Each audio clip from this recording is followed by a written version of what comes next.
yo, man, can we see the mics, man? 1, 2, 1, 2, and I say. So this next single is one that when people hear it, they love it. But look, I gotta include it. Run-DMC, Together Forever.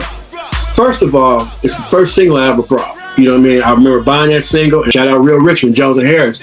And I had a little money left over, so why not? Let me go and get this 45, Run-DMC, Together Forever. But let me tell you something. This is the first song that you hear with a deep bass 808 kick.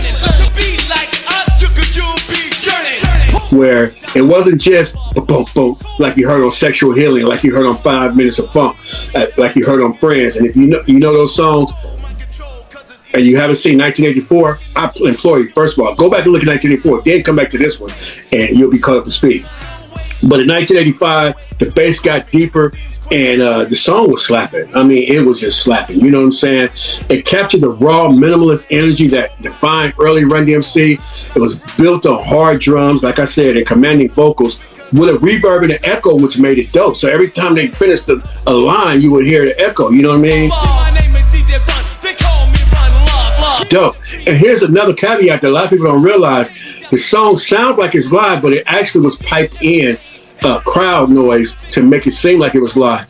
But it was called Krush Groove 4. And understand this, it wasn't about the polish. It was all about the unity. It was about the momentum, and it was about the presence. It reinforced Run-DMC's role as leaders, pushing hip hop forward as a collective force. They were groundbreaking in so many different ways. The song is labeled a Krush Groove because not only was it loosely tied to the film Krush Groove, which also came out in 1985, and that's a semi-fictional movie inspired by the rise of Def Jam and early hip-hop culture. But the Krush Groove name was also a part of the soundtrack branding, linking the music directly to a team of producers who also contributed to the King of Rock album that also came out that year.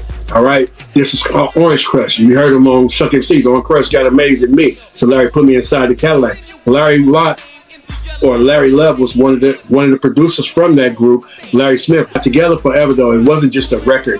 It was part of hip hop announcing itself to the world. My favorite, my favorite song, probably that year that came out by Run-DMC. It's one of my favorite songs of all time by Run-DMC. If you can't tell by now, the 84 and 85, I am a Run-DMC fan. Like, they're my favorite rap group of all time.